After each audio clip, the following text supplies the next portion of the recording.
Levy व्यवस्था 19 उसकी 9 से 18 आयत, नीति वचन 18 उसकी 8 आयत, नीति वचन 11 उसकी 13 आयत, याकूब 3 उसकी 5 से 10 आयत। अगर आप जीसस क्राइस्ट की लाइफ को देखेंगे तो आप ये नोटिस करेंगे कि प्रभु यीशु मसीह जब लोगों के साथ थे तो परमेश्वर ने एक लंबा समय लोगों को टीच करने में बिताया। अगर आप पहाड़ी उपदेश परमेश्वर का देखेंगे तो बाइबल कहती परमेश्वर ने कहा था ये लोग 3 दिन से मेरे साथ हैं, और 3 दिन में परमेश्वर ने एक हीलिंग सर्विस की और 3 दिन परमेश्वर उनको वचन सिखाता गया। जिस कलीसिया में वचन की सिखावट थोड़ी है और हीलिंग ज्यादा है, वो कलीसिया कंप्लीट कभी नहीं हो सकती और उसके लोग मजबूत कभी नहीं हो सकते, और उस कलीसिया के विश्वासी कभी मैच्योर नहीं हो सकते जो वचन को कम अहमियत देते हैं। वो भी कलीसिया कंप्लीट नहीं है जो हीलिंग बिल्कुल नहीं करती, क्योंकि परमेश्वर ने कहा है जाओ प्रचार करो और उसके बाद लोगों को चंगा भी करो। इसीलिए जब आप वचन को सुनते हैं तो मोस्टली परमेश्वर आपको उत्तर जो है, आपकी प्रॉब्लम्स के उत्तर, आपके फाइनेंशियल प्रॉब्लम के उत्तर, आपके शारीरिक प्रॉब्लम के जो उत्तर हैं, वो आपको हमेशा वचन के बीच में से होकर देता है। कितनों को मेरी बात समझ आ रही? तो लेवी व्यवस्था 19 उसकी 9 से 18, नीति वचन 18 उसकी 8 आयत, नीति वचन 11 उसकी 13 आयत, याकूब 3 उसकी 5 से 10 आयत। अपने हाथों को उठा के बोलो, जो कुछ आज मैं सुनूंगा मैं उसको मानूंगा और फलों को लेके आऊंगा प्रभु यीशु मसीह के सामर्थी नाम में। अब आपको यह बात समझ होनी चाहिए कि अगर परमेश्वर ने वचनों को सिखाने में इतना समय लगाया, लोगों के साथ परमेश्वर ने सिर्फ 34 दिन बिताए और चेलों के साथ 3.5 साल बिताए। अब चेलों को परमेश्वर ने रोज रोज चंगा थोड़ी किया। अगर किसी की बीमारी थी तो पहली मुलाकात में, दूसरी मुलाकात में वो ठीक हो गई होगी, पर 3.5 साल परमेश्वर ने उनको सिखाया, उनको वचन समझाया और उनको काबिल बनाया कि अगर तुम वचन को नहीं सीखोगे और समझोगे, तुम मसीहियत में कभी भी पक्के नहीं हो और तुम्हारी कभी भी शैतान कुर्सी को हिला सकता है। लेवी व्यवस्था 19 उसकी 9 से 18, ये तब की बात है जब इस्राएली लोग मिस्र में से निकाल दिए गए थे, रास्ते में थे और परमेश्वर मूसा से बात करता था और उन्हें व्यवस्थाएं दे रहा था, हुक्म दे रहा था मानने के लिए कि मेरे लोग ये करेंगे ये करेंगे। कोई हुक्म अब तक नहीं दिया गया था, इसलिए परमेश्वर ने व्यवस्था उनको दी, हुक्म दिए कि तुम परिवार में कैसे चलोगे, समाज में कैसे चलोगे, लोगों में कैसे चलोगे, फाइनेंस में कैसे चलोगे, चोरी हो जाए तो क्या करोगे, कोई मार दे तो क्या करोगे। तो सारे नियम कानून जो था परमेश्वर उसे बना रहा था। तो बाइबल एक चीज कहती है, बाइबल कहती है कि कुछ पाप ऐसे हैं जिनका फल मौत है, कुछ पाप ऐसे हैं जिनका फल मौत नहीं है। पाप तो पाप ही है और वो आपकी लाइफ को घटाता ही है, लेकिन वचन कहता है कुछ पाप ऐसे हैं जिनका फल मृत्यु है, कुछ पाप ऐसे भी हैं जिनका फल मौत नहीं है। वो आपको स्वर्ग जाने से नहीं रोकते, लेकिन इस धरती की जो ब्लेसिंग्स हैं, जो परफेक्शन है, जो परमेश्वर आपको लाइफ देना चाहता है, वो उससे रोकते हैं आपको। उसमें लिखा, जब तुम अपने देश के खेत काटो तब अपने खेत के कोने कोने तक पूरा ना काटना और काटे हुए खेत की गिरी हुई बालों को ना चुनना। परमेश्वर एक आम हुक्म दे रहा है। परमेश्वर कह रहा है कि जब तुम अपने देश के खेत काटने के लिए जाना ना, फसल काटना, तो नुकरे मत काट लेना, कुछ कुछ खेत छोड़ देना। किसके लिए? आगे लिखा हुआ है, अपने दाख की बारी का दाना दाना ना तोड़ लेना, अपनी दाख की बारी के झड़े हुए अंगूरों को ना बटोरना, उन्हें दीन और परदेसी लोगों के लिए छोड़ देना। मैं तुम्हारा परमेश्वर यहोवा हूं। परमेश्वर ने हुक्म दिया कि अगर तुम्हारे दाख की बारी, अंगूरों की बेलें हैं तुम्हारी, तो सारे अंगूर जब पक जाए तो तोड़ मत लेना, कुछ कुछ दाने छोड़ देना गरीब लोगों के लिए, परदेसियों के लिए, कि जब वो आए कटनी के दिनों में तो अब थोड़े थोड़े दाख जो लगी है उसको तोड़ें और अपने घर चले जाएं। ये एक ऐसा हुक्म था, अगर कोई ना माने तो उसे मौत की सजा नहीं थी। परमेश्वर ने कहा था जो कोई माता और पिता को श्राप दे उसे मार देना, जो कोई जादू और टोना करने वाली के पास जाए उसे मार देना, जो कि ईश्वर निंदा करे उसे मार देना, जो कोई मूर्तियों को पूजे उसे, ऐसा लिखा था पुराने नियम में। पर ये ऐसे हुक्म है जहां परमेश्वर ने ये नहीं कहा कि अगर कोई खेत पूरी तरह से ना काटे तो उसे मार देना। ये ऐसे हुक्म थे जिन्हें तोड़ना पाप तो था ही, लेकिन ऐसा पाप नहीं था कि वो पाप मृत्यु का कारण बने। तो मैं आपको आज सिखाऊंगा कि जो पाप मैंने आपको सिखा रहा हूं, जैसे पौलुस ने कहा कि अगर तुम पर स्त्री गमन हो, अगर तुम व्यभिचारी हो, मूर्ति पूजक हो, तो तुम परमेश्वर के राज्य में प्रवेश कर ही नहीं सकते। ये है पाप जो मृत्यु पैदा करते हैं। और ये हुक्म जो परमेश्वर ने दिए कि परमेश्वर ने कहा भाई साहब तुम्हारे खेत हैं 10 एकड़ हैं तो उनकी नुकरे छोड़ देना, ताकि जो दीनहीन परदेसी लोग हैं वहां पे आए और नुकरे को इकट्ठा कर लें, अपने घर का राशन पानी थोड़ा सा उनका इकट्ठा हो जाए, उनका पेट पल जाए। अब देखो ये हुक्म कोई बहुत बड़े हुक्म नहीं थे, लेकिन थे। मैं आपको इसलिए ये कह रहा हूं कि ऐसे पाप जो बड़े हैं और ऐसे पाप जो छोटे हैं, ये दोनों आपकी लाइफ को इफेक्ट करते हैं और बुरी तरह से करते हैं।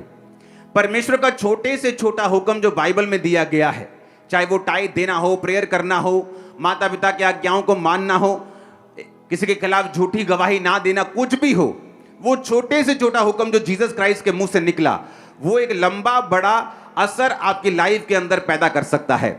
जब आप रूथ की स्टोरी को देखते हैं, आप गांव में बहुत सारे लोग रहते हैं, कितने लोग गांव से आते हैं, पिंडों से आते हैं, हाँ देखो आधे लोग होंगे। तो जब आप गांव में होते हैं तो आपको मालूम होता है कि आ वाला जमींदार जड़ा है ना, ये बड़ा कंजूस है। गांव वालों को पता होता है कि कुछ जमींदार ऐसे जो रोज लस्सी बांटते हैं फ्री में। मेरी बात समझ आ रही है कि नहीं? उनके घरों से लोग रोज लस्सी लेने के लिए जाते हैं फ्री में। कुछ जमींदार होते हैं जो बड़े टाइट होते हैं, जो बड़े कंजूस होते हैं। तो लोगों को मालूम होता है कि मेरे जो गांव का जमींदार है वो कैसा है, लैंडलॉर्ड कैसा है। तो जब रूथ बोअज के खेत में वो चुगने के लिए गई, दाने चुगने के लिए गई, तो वो पता करके गई थी कि कौन सा खेत है जहां मैं जाऊं तो अपनी सास का पेट मेरा पल जाए। क्योंकि मजदूर से पूछता है कि भाई साहब काम कहां अच्छा मिलेगा, ये वाला मालिक अच्छा है, मजदूरी रोकता तो नहीं है, ये वाली दुकान अच्छी है, मजदूरी रोकती तो नहीं है, ये वाली कंपनी अच्छी है ना, मजदूरी खाती तो नहीं है। तो मजदूर का भाई होता है एक तरह से। तो वो बोअज के खेत में क्यों गई? क्योंकि बोअज, बाइबल कहती है, परमेश्वर के हुक्मों को मानने वाला व्यक्ति था। उसे मालूम था कि जब वो खेत काटेगा तो खेत की नुकरे नहीं काटेगा। तो मजदूरों को यह बात मालूम थी कि बोअज नाम का बंदा है, वो खेत छोड़ देता है, आसपास नुकरे छोड़ देता है, बड़ा वहां पे दाना मिलेगा। और परमेश्वर ने यह भी कहा था कि जब तुम फसल इकट्ठी करते हो ना, जो गिर जाए तुम्हारे इकट्ठी करते करते जमीन पे, उसे चुगना मत, वो भी दीनहीन और परदेशियों के लिए छोड़ देना। तो सब मजदूरों को मालूम था कि इस खेत में अन्न बड़ा मिलेगा।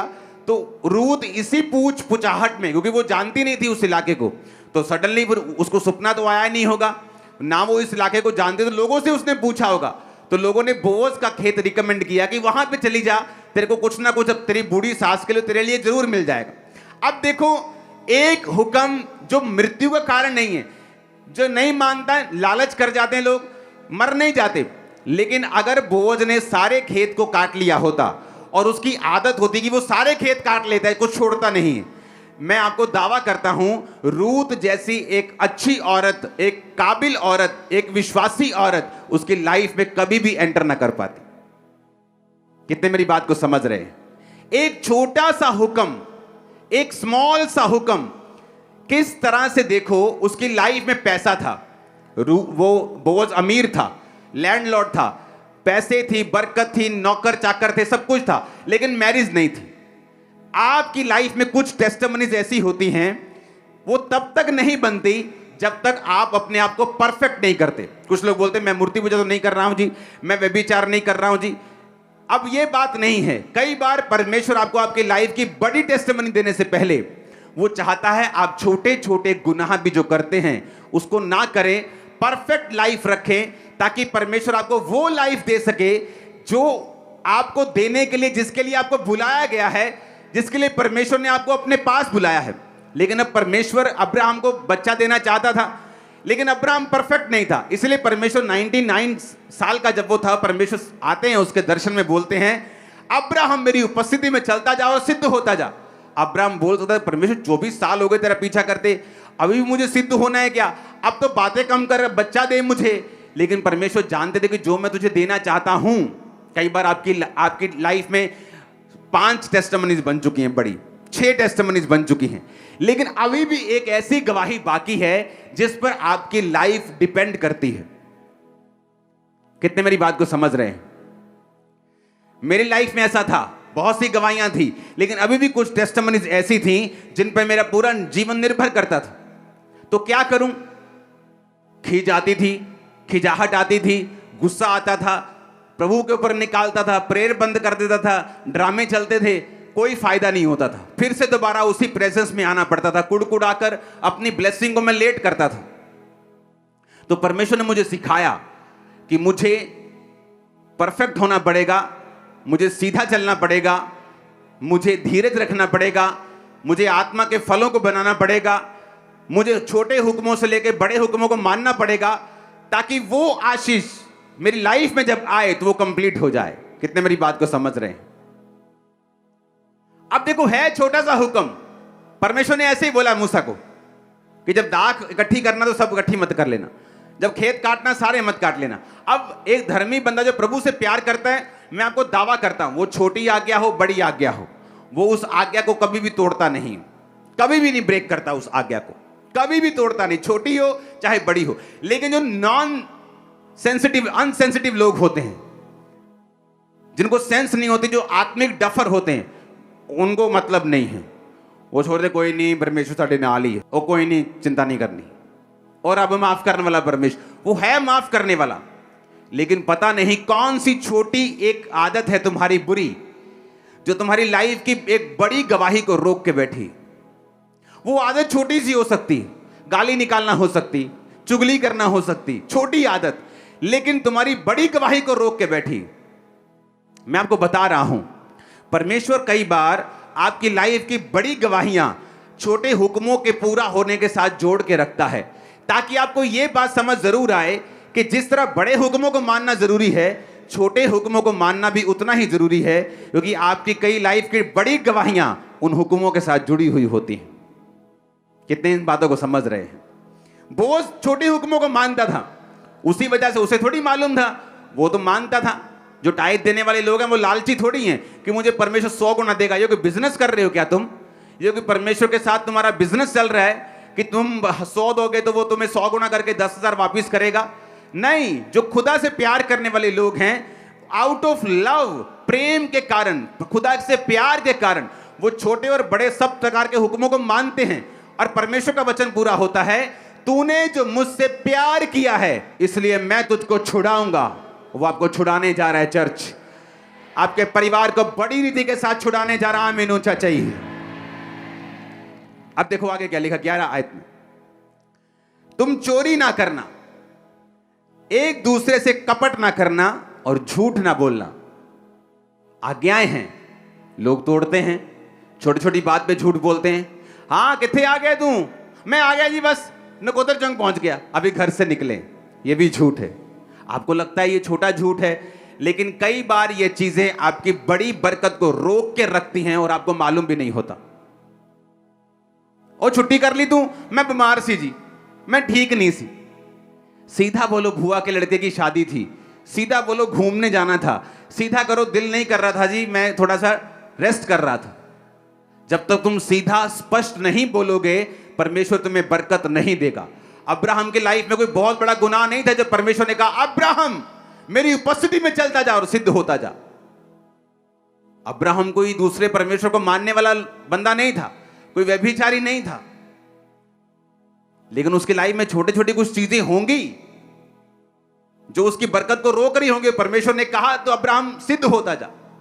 अगर मैं आपको बोलूं कि भाई अपनी कमियों को छोड़ दे, तो आप नहीं बोलेंगे, अगर आप वचन को समझते हैं कि कौन सी कमी। अगर आप जीसस क्राइस्ट को 20 साल से जानते हैं, अगर मैं आपको बोलूं आपकी अपनी कमियों को छोड़ दे, आप बोलेंगे ठीक है जी, मैं पूरी कोशिश करता हूं, क्योंकि आपको मालूम है आपकी कमी कौन सी है। अगली आयत, तुम मेरे नाम की झूठी कसम खाकर परमेश्वर का नाम अपवित्र ना करना। बात बात पे कसम खाना, मैंने प्रभु दी सोन लगे, नहीं बाइबल ते हाथ रख दिया, मैं बाइबल ते हाथ रख देना। बार बार परमेश्वर की कसम खाना उसको अपवित्र करने के बराबर है। जिसको आपका यकीन नहीं है कि आपने बोला कि ओके लीव इट, कसम खाना सही नहीं। एक दूसरे पे अंधेर ना करना, ना एक दूसरे को लूटना। मजदूर की मजदूरी तेरे पास रात सवेरे तक ना रहने पाए, किसी की मजदूरी को मत रखना। बहरे को श्राप ना देना, अंधे के आगे ठोकर ना रखना, अपने परमेश्वर का भय मानना, मैं यहोवा हूं। न्याय में कुटिलता ना करना, कंगाल का ना तो पक्ष करना, ना बड़े मनुष्य का मुंह देखकर विचार करना, एक दूसरे का न्याय धर्म से करना। लुतरा बन के अपने लोगों में ना फिरना, एक दूसरे का लहू बहाने की युक्तियां ना बांधना। हालेलुया। लुतरा, बोलो लुतरा बन के। आपको मालूम है इसका मतलब क्या है लुतरा बन के? क्यों परमेश्वर ने कहा लुतरा बन के एक अपने लोगों में ना फिरना?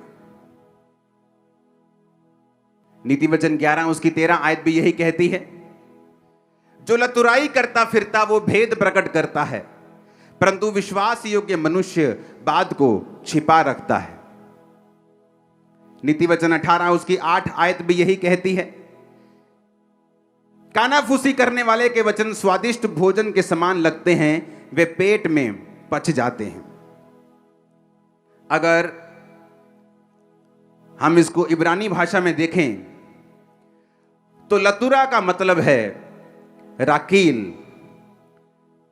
इब्रानी भाषा का 7400वां शब्द, जिसका मतलब है स्कैंडल मॉन्गर।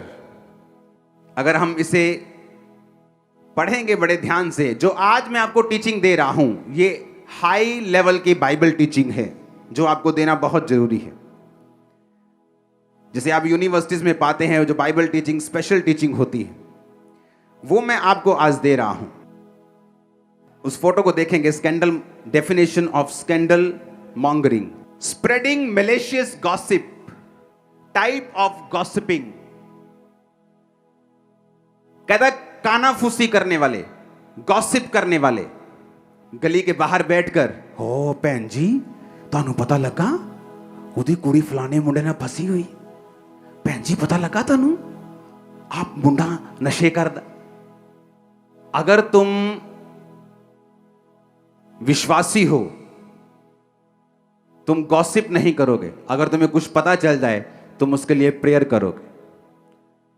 सुनो, आज बड़े ध्यान से वचन को समझना, क्योंकि ये छोटी आज्ञाएं ऐसी हैं, अगर आप इन्हें नहीं मानेंगे हो सकता है आपकी बड़ी गवाही रुक जाए और कोई कुछ नहीं कर सकता। इसमें लिखा ए मैलिशियस गॉसिप। मैलिशियस गॉसिप का, मैलिशियस नाम का जो मैलिशियस वर्ड का मतलब हम समझेंगे, इसका मतलब है दुर्भावनाशील, कि किसी व्यक्ति की गॉसिप करना दुर्भावना के साथ। जब तुम्हारा बेटा नशा करता है, क्या तुम उसकी गॉसिप करती हो अपने मोहल्ले में कि बहन जी आओ तानू गल दसा मेरा मुंडा नशा करके आया राती? आप बताते हो? बोलो, बताते हो कि नहीं? नहीं बताते। क्यों? क्योंकि वो आपका बेटा है। आपकी बेटी जब कोई गलत काम करती है, आप उसकी पूरे मोहल्ले में खबर फैलाते हो और फेसबुक पे डाल देते हो। ऐसा करते हो ना? नहीं करते, लेकिन तुम दूसरों के लिए करते हो, क्योंकि दूसरों के लिए तुम्हारे अंदर दुर्भावना है। जीसस क्राइस्ट ने कहा कि राकील का मतलब, लतुरे का मतलब है राकील। राकील का मतलब है एक स्कैंडल मॉन्गरर, जिसका मतलब है ऐसा व्यक्ति जो मैलिशियस गॉसिप करता है, जो गॉसिप करता है, जो गप्पे मारता है दुर्भावना के साथ, जिसके अंदर दुर्भावना है। क्योंकि मैं आपको एक चीज बताना चाहता हूं, नीति वचन 11 उसकी 13 आयत का ये सार मैंने लिखा है, आप उसे देखो, जहां परमेश्वर ने कहा जो लतुराई करता फिरता वो भेद प्रकट करता, परंतु विश्वास योग्य मनुष्य बात को छिपा रखता है। ओके, इसको पढ़ेंगे सिर्फ। धर्म ग्रंथ का ये अंश हमें सिखाता है कि गप की आदत या प्रवृत्ति का मार्ग शास्त्रों में वर्जित है, कि गप्पे लगानी, गॉसिप करनी दुर्भावना के साथ किसी व्यक्ति की बाइबल में वर्जित है और ऐसा नहीं होना चाहिए। विशेष रूप से भाइयों और परिवार के सदस्यों के बीच, कौन से भाई? क्रिश्चियंस की बात कर रहा है परमेश्वर, ब्रेदरन की बात कर रहा है, भाइयों की बात कर रहा है, विश्वासियों की बात कर रहे हैं। हाँ, और परिवार के सदस्यों के बीच इसे प्रोत्साहित नहीं किया जाना चाहिए, ना शामिल किया जाना चाहिए। कहानी केवल झूठ या अर्ध सत्य तक ही सीमित नहीं है, इसमें वे चीजें भी शामिल हैं जो वास्तव में सच हैं, जो किसी व्यक्ति के बारे में अपमानजनक भी हैं। आज के परिच्छेद में प्रभु किसी व्यक्ति की असफलताओं के बारे में बुरी खबर लाने या दूसरों की गलतियों और पापों के बारे में गपशप करने की आदत पर रोक लगाते हैं। जैसे जैसे एक ईसाई आत्मा में परिपक्व होता है, लिखा जैसे जैसे एक ईसाई, एक मसीही आत्मा में परिपक्व होता है, वो दूसरे व्यक्ति की अचीवमेंट्स को और अच्छी चीजों को सुनना चाहता है। सिलेंडर करना, गॉसिप करना, बदनामी करना, गपशप करना, चरित्र हनन करना, ये शैतानी विशेषताओं की अभिव्यक्तियां या प्रमाण हैं। एक ऐसा व्यक्ति जो चर्च में है और उसका काम सिर्फ एक दूसरे की कमियों को एक दूसरे पे जाहिर करना है, वचन कहता है कि ये शैतानी विशेषताओं का प्रमाण है। ये उस व्यक्ति की लाइफ में डेविल की उपस्थिति का एक प्रमाण है, एक प्रूफ है कि इस व्यक्ति में परमेश्वर का आत्मा नहीं, शैतान का आत्मा है। कितने मेरी बात को समझ रहे हैं? परमेश्वर ने कहा जब एक व्यक्ति आत्मा में परिपक्व होता है तो वो ये नहीं चाहता, वो सुनना नहीं चाहता कि कौन व्यक्ति कौन सी गप्पे लगाने की कोशिश कर रहा है या उस व्यक्ति की लाइफ में क्या हो रहा है। अगर उसे कोई बुरी न्यूज मिलती है, क्योंकि आप सब लोग जब मसीह में आते हैं, आप जीसस क्राइस्ट नहीं हैं, आप गलती करेंगे, लेकिन अब मैं आपकी गलती को इंटरनेट पे डाल दूं या मैं आपको समझाऊं और आपके लिए प्रेयर करूं, या मैं आपकी गलती को फिर अपनी टीम को इकट्ठा करके चुगलियां करूं आप लोगों की कि आप ऐसे हैं, उस व्यक्ति ने ऐसा किया, वो ऐसा। चुगलियां करने वाले लोग, बाइबल कहती है उनकी लाइफ में ये प्योर प्रमाण है कि शैतान उनकी लाइफ के अंदर है और काम कर रहा है। एक क्रिश्चियन परिपक्व व्यक्ति ये गॉसिप में कोई भी इंटरेस्ट नहीं रखता, बल्कि वो उन कमियों को जो उसने सुनी है उनके लिए प्रेयर करने में इंटरेस्ट रखता है। नीति वचन 11:13, जो लतुराई करता फिरता वो भेद प्रकट करता है। बाइबल कहती है वो भेद सत्य भी हो सकता है, पर वो दुर्भावना से शेयर किया गया है। एक शेयर है जो मैं आपके साथ कर रहा हूं कि यार उस बंदे के लिए प्रेयर करना, अच्छा सीरियस प्रेयर करना। मैं अपनी टीम को बोल सकता हूं वो थोड़ा गिर गया है, वो शराब में चला गया है, चलो जाओ उसके लिए प्रेयर करो। एक ये है, एक है चल भैन जी तनु लगा बता वो फिर तो दारू पीने लग गया। एक ये है, एक है दुर्भावना के साथ किसी व्यक्ति को डाउन करने के लिए उसकी बातों को शेयर करना विश्वासियों के साथ, लोगों के साथ, और ये बाइबल कहती है शैतानी प्रमाण है तुम्हारी लाइफ में। एक है प्रेयर करने के लिए, अगर मुझे किसी की कमी नजर आती है तो मैं उस विषय के लिए प्रेयर करूंगा। कितने मेरी बातों को समझ रहे हैं? कहता परंतु विश्वास योग्य मनुष्य बात को छिपा रखता है। जो विश्वास योग्य बंदा है, बंदी है, वो बात को छिपाने का मतलब उसके लिए प्रेयर करना, उसको लतुराई करते फिरना चर्च में नहीं, एक दूसरे की बदनामी करते फिरना नहीं।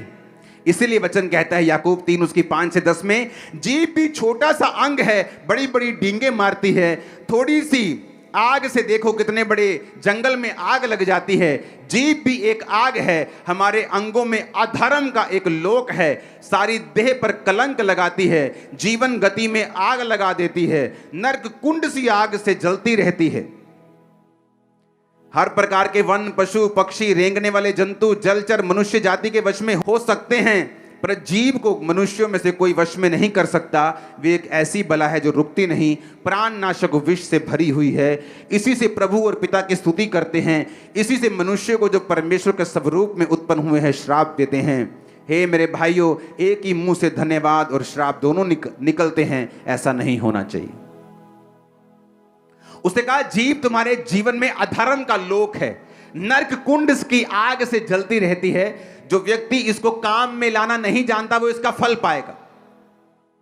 कितने इन बातों को समझ रहे हैं? अब आपको यह बात समझ आनी चाहिए कि ये बातें ऐसी नहीं हैं कि आपको नरक में ले जाएंगी, पर मैं आपको दावा करता हूं ये बातें ऐसी हैं जो इस दुनिया में आपके लिए प्रभु ने रखा हुआ है, कभी आप तक नहीं पहुंचेगा। मैं आपको बता रहा हूं, आने वाले 10 साल में लोग यहां खड़े होंगे टेस्टिमनी देने के लिए कि मैं ऐसी थी और मेरी लाइफ में देखो परमेश्वर ने क्या किया। आप देखना, लोग गवाही देंगे कि मेरी लाइफ में मैंने कुछ हासिल नहीं किया, मैं कहीं नहीं पहुंची, मैं जीरो से भी नीचे चली गई हूं, क्योंकि मेरे जीवन में ये आदत थी। आप देखना, मैं आपको प्रोफेटिक वर्ड दे रहा हूं, ये गिरेगा नहीं, मैं आपको बता रहा हूं। वचन जब हमें नहीं मालूम होता, आपने मुझे कभी भी किसी पास्टर की चुगली करते नहीं देखा होगा। पास्टर मीटिंग्स में मैं बहुत कम निकलता था, ताकि मैं किसी की चुगली ना करूं, ना सुनूं, ना फालतू बात करूं, ना सुनूं, ना देखूं, अपना काम करूं, अपनी प्रेयर करूं, अपने लोगों के लिए प्रेयर करूं, अपने लोगों को बचाऊं, अपनी कॉलिंग को पूरा करूं, जो काम खुदा ने दिया उसे करूं। एक ही मुंह से लेकिन हम परमेश्वर को धन्यवाद करते हैं, वर्शिप करते हैं, गीत गाते हैं, हालेलुया, आमीन। जैसे जब चर्च कंप्लीट हो जाती है आमीन हो जाता है, बहन जी तुम लगा बता, नाली शुरू। तो परमेश्वर ने कहा ये दो मुंहा सांप की तरह क्या कर रहे हो? एक मुंह से धन्यवाद करते हो, दूसरे मुंह से उसी भाई की, उसी बहन की जो प्रभु के स्वरूप में है उसकी निंदा करते हो।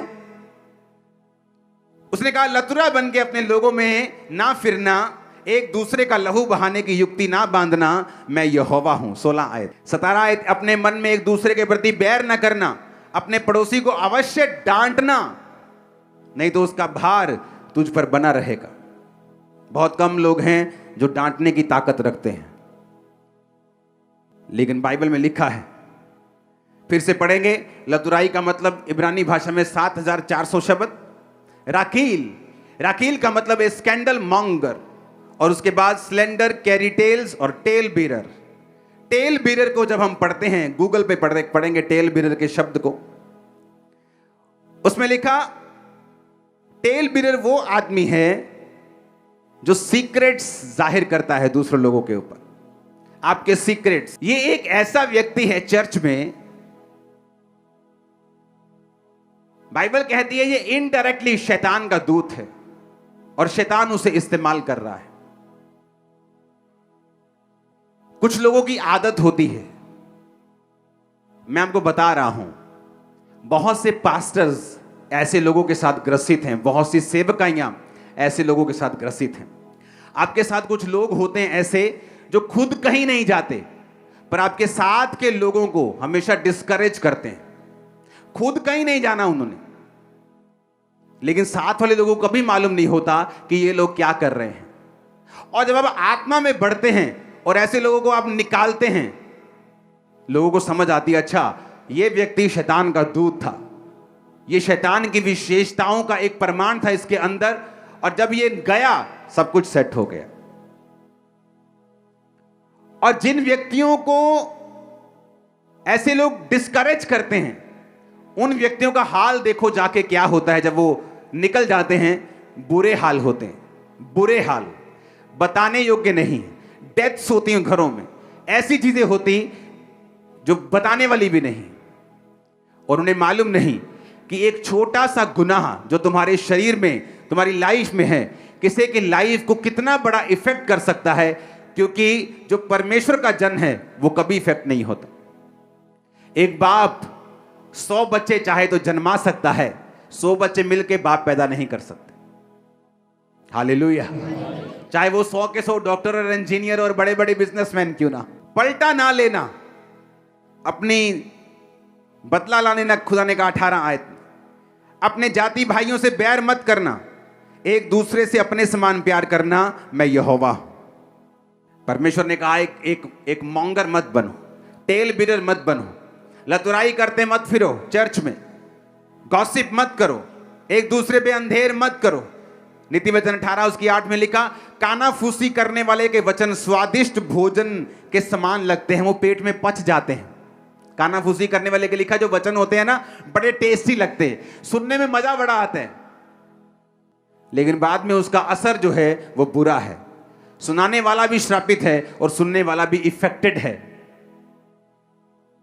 और जब ऐसी कमियां हमारी लाइफ में होती हैं तो जो परमेश्वर कई बार जो करना चाहता है, ऐसा नहीं कि हम स्वर्ग नहीं जाएंगे, स्वर्ग चले जाएंगे, ये मैं गारंटी देता हूं, पर जो प्रभु करना चाहता है वो नहीं होगा, ये भी गारंटी देता हूं। वो परफेक्ट लाइफ जो खुदा देना चाहता है नहीं होगी। तुम जहां मर्जी चले जाओ, जो परमेश्वर का प्लान है वो ही है, एक ही है, वो अलग अलग नहीं है। अगर वहां फेल तो सब जगह फेल, मैं आपको बता रहा हूं। कितने मेरी बात को समझ रहे हैं? अगर ये वचन आपने नहीं समझे तो सब कुछ व्यर्थ है। आप आमीन आमीन बोल के थक जाएंगे, आप बोलेंगे मेरी लाइफ में एक काम क्यों नहीं हो रहा, क्योंकि ये ऐसी चीजें हैं जो आपकी लाइफ को परफेक्ट होने से रोकती हैं।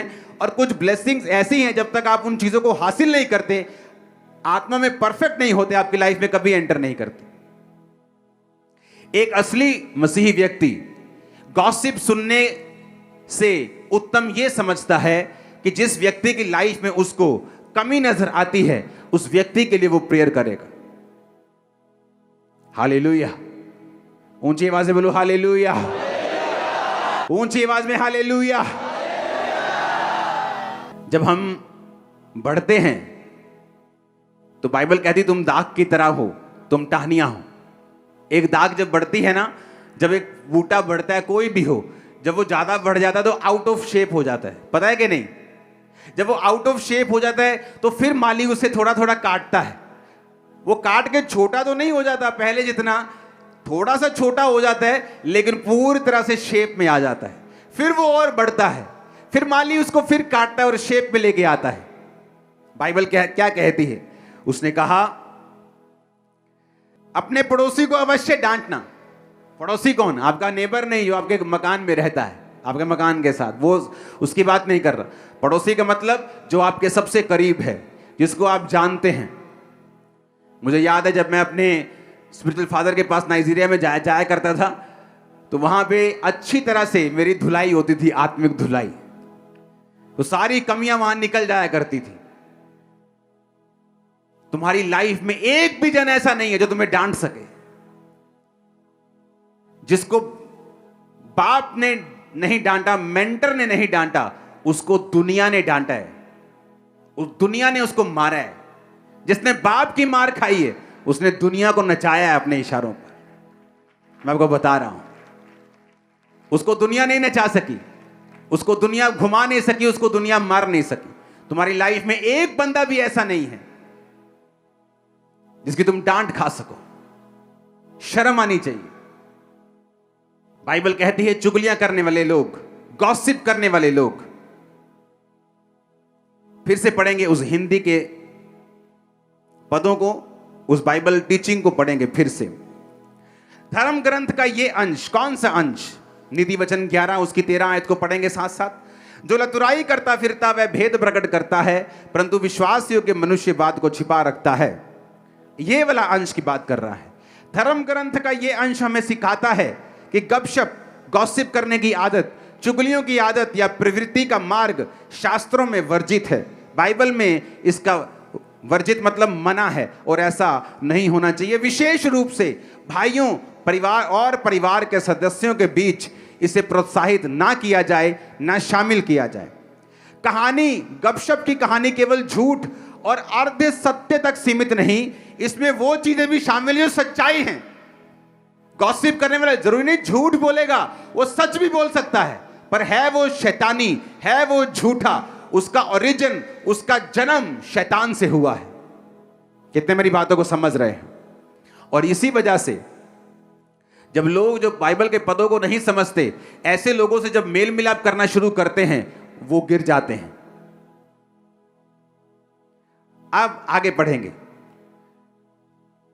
आज के परिच्छेद में प्रभु किसी व्यक्ति की असफलताओं के बारे में बुरी खबर लाने या दूसरों की गलतियों और पापों के बारे में गपशप करने की आदत पर रोक लगाते हैं। किस चीज के बारे में? किसी की असफलता, कोई फेल हो गया, कहता उसकी बुरी खबर, तुम गॉस्पल प्रीचर हो। गॉस्पल का मतलब क्या होता है? Good news. तुम जीसस क्राइस्ट के प्रीचर हो, पर तुम शैतान के बन गए। क्यों?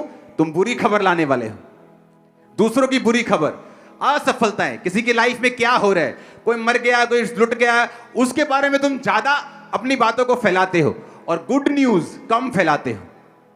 उसने क्या कहा कि प्रभु किसी की असफलताओं के बारे में बुरी खबर लाने या दूसरे की गलतियों और पापों के बारे में गपशप करने की आदत पर रोक लगाते हैं, कि प्रभु ने रोक लगाई है। अगर हम इन बातों को नहीं समझेंगे, इन बातों को नहीं जानेंगे, हमारा फिर कुछ नहीं हो सकता।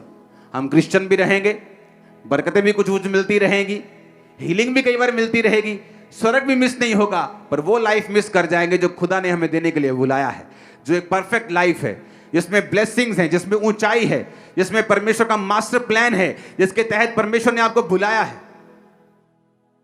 ऊंची आवाज में हालेलुया बोलो। फिर से पढ़ेंगे उस हिंदी के उस अंश को, कि धर्म ग्रंथ का यह अंश हमें सिखाता है कि गपशप की आदत या प्रवृत्ति का मार्ग शास्त्रों में वर्जित है और ऐसा नहीं होना चाहिए, विशेष रूप से भाइयों और परिवार के सदस्यों के बीच। कि विशेष रूप से क्रिश्चियंस, मसीही लोग, वो किसी भी डिनोमिनेशन से क्यों ना हो, किसी भी मिशन से क्यों ना हो, वो कैथोलिक हो, वो CNI हो, वो पेंटिको, किसी भी तरह के क्यों ना हो, परमेश्वर ने कहा उनके बारे में गपशप करने की आदत, उस पर रोक लगाता है परमेश्वर। जैसे जैसे एक ईसाई परिपक्व होता है, उसके दिल में मनुष्यों की गवाही सुनने की इच्छा ज्यादा होती है और उनकी असफलताओं के बारे में वो नहीं सुनना चाहता। अब आप देख लो, आप परिपक्व हो या आप अभी भी बच्चे हो, बदनामी करना, गपशप करना, कहानियां सुनाना, चरित्र हनन करना, ये शैतानी विशेषताओं की अभिव्यक्तियां और प्रमाण है। मेरा बिलीव है कि आप इन वचनों को समझ गए होंगे। आप जाने क्यों लोगों के घरों में बीमारियां रहती?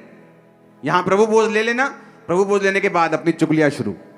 और बाइबल कहती है इसलिए तुम बीमार हो, तुम रोगी हो, तुम निर्बल हो, क्योंकि तुमने परमेश्वर की देह को बिना पहचान के लिया। कौन है खुदा की देह? तुम खुदा की देह हो, मैं खुदा की देह हूं, वॉलंटियर खुदा की देह है, तुम खुदा की देह हो। कोई नाक है, कोई कान है, मैं मुंह हूं, मैं बोल रहा हूं, कोई कान है, कोई टांग है, कोई सुसमाचार दे रहा। हर बंदा परमेश्वर की देह के अंदर है। अलग अलग काम हम कर रहे हैं, लेकिन उसकी देह के मेंबर हैं, उसी के देह के अंग हैं। जब एक अंग दुख मनाता है तो दूसरा अंग सुखी कैसे हो सकता है? और इसीलिए कलीसिया में बीमारियां हैं, कलीसिया में कमजोरियां हैं, क्योंकि कलीसिया इन वचनों पे नहीं चलती। उसे हीलिंग से अपनी मतलब है, हीलिंग ले ली सब ठीक है, हीलिंग ली, पैसा बोया सब ठीक है, ऐसा नहीं है। परमेश्वर से भी यहीं तक सीमित नहीं है, वो आगे बढ़ना चाहता है आपकी लाइफ। अपने काम से मतलब रखें, प्रेयर से मतलब रखें, फास्टिंग से मतलब रखें, अपनी लाइफ से मतलब रखें कि आपने प्रेयर की कि नहीं की। दूसरों से क्या लेना देना? कई बार गलती क्या करता है इंसान, जब एक विश्वासी को कोई पाप में देखता है, हो सकता है उसी रात उसने तौबा कर ली हो, लेकिन आप वो पाप अभी तक फैला रहे हैं और परमेश्वर के सामने वो धर्मी हो गया क्योंकि रात को उसने तौबा कर ली, लेकिन आप उसके पाप को अब तक डिस्कस कर रहे हैं। आप एक शैतानी व्यक्ति हैं और आपको सजा देगा परमेश्वर। आप मेरी बात को समझ रहे कि नहीं? जब आप उस व्यक्ति की बात कर रहे हैं, सिलेंडर कर रहे हैं उसको, आप टेल बीरर हैं, आप मैलिशियसली, आप दुर्भावना से उसकी बातों को शेयर कर रहे हैं, खुदा पूछता है ये किसकी बात कर रहा है? ये तो वो वाला बंदा नहीं जो रात को तौबा कर ली थी जिसने, ये तो माफी पा गया है, ये तो मेरा बच्चा है। तो ये कौन है जिसके बारे में ये बात कर रही है? क्योंकि बाइबल क्या कहती है, शैतान का नाम परमेश्वर पता क्या रखता है? दोष लगाने वाला। शैतान की आदत है, वो आपके विषय में प्रभु के सामने दोष लगाता है। ये देख तेरा बंदा, ऐसा इसको मार के देख, तेरा नाम नहीं लेगा, अच्छा इसको बीमार करके देख, तेरा नाम नहीं, दोष लगाता है। और जब एक विश्वासी को आप ये काम करता हुआ देखें, आप उसके पीछे नोट कर लेना, मेरी बात को कभी गलत नहीं होगी, उसके पीछे शैतान नहीं है, प्योर शैतान है, प्योर वाला। बोलते ना यार देसी घी नहीं मिलता जी, शुद्ध मिलता है देसी। तो समझ लेना कि शुद्ध शैतान इस बंदे के अंदर है। और मोस्टली ऐसे विश्वासियों के रूप में आपको मिलेंगे। अविश्वासी आपको ऐसा नहीं मिलेगा, लेकिन विश्वासी मिलेगा, क्योंकि जब शैतान आपको बाहर से नाश नहीं कर सकता, वो आपको ज्वाइन कर लेता है अंदर से। आपके कान खुल रहे हैं, मैं जानता हूं। आमीन। और जब आप इन बातों को समझ जाएंगे, आप कभी धोखा नहीं खाएंगे। आप अपने काम से मतलब रखेंगे। आप ये समझ जाएंगे कि जो चीज सही नहीं, मुझे उसके लिए प्रेयर करनी है। जो सही है उसके लिए थैंक्स करना है। हालेलुया। ऊंची आवाज में बोलो हालेलुया। घर में जब तुम्हारा बाप तुम्हें पीटता है, शराब पीता है, या कोई दिन तुम्हें उसने कहा नहीं ऐसा नहीं करेंगे, तो तुम इंटरनेट पे नहीं डालते हो। तुम पूरे मोहल्ले में जाके नहीं बोलते मेरा बाप बुरा व्यक्ति है, क्योंकि वो तुम्हारा परिवार का हिस्सा है। लेकिन जब कलीसिया में हम कहते हैं कि ये मेरा परिवार है, तब वो परिवार का वो वैल्यू कहाँ गई जो तुम्हारे घरों में है? तब वो कहाँ गई? क्योंकि तुम मुंह से बोलते हो, तुम्हारा दिल दूर है। तुम फेक आदमी हो, तुम एक फेक औरत हो, और प्रभु तुम्हें इसकी सजा देगा। और इसी कारण बहुत से विश्वासी आपको बीमार मिलेंगे। ना तो वो पाप कर रहे हैं, ना वे विचार कर रहे हैं। फिर ऐसा क्यों है? क्योंकि ये चीजें आपकी लाइफ में शैतान का एक पॉइंट कांटेक्ट बन जाता है, जहां से वो एंट्री मारता है और काम करता है। आज ऑपरेशन हो रहे हैं। हां, याकूब 3:6, जीभ भी एक आग है, हमारे अंगों में अधर्म। देखो क्या कहते हैं, अधर्म। धर्म का लोक नहीं, अधर्म, नरक कह रहे हैं उसको, जीभ को। कहता सारी देह पर कलंक लगाती है, शरीर पर कलंक लगा देती है, नरक कुंड की आग से जलती रहती है, जीवन गति में आग लगा देती है। मेरी बहनों बचो, क्योंकि इस बात में शैतान बहनों पे ज्यादा काम करता है। भाई भी बचें, क्योंकि वो किसी को स्त्री पुरुष को देखकर शैतान नहीं आता। लेकिन इस बात से बच के रहना है, ताकि जब प्रभु आपको कुछ ऐसा देने के लिए आए, ऐसी गवाही जिस पर आपकी लाइफ डिपेंड करती है, वो आपको काबिल समझे, नाकाबिल ना समझे। मेरा बिलीव है कि आज से ये कमी यहीं खत्म हो गई। इस चर्च की मिट्टी में उस कमी को आज दफन करके वापिस जाना, और फ्री होके वापिस जाना, हल्के होके वापिस जाना। Hallelujah, hallelujah.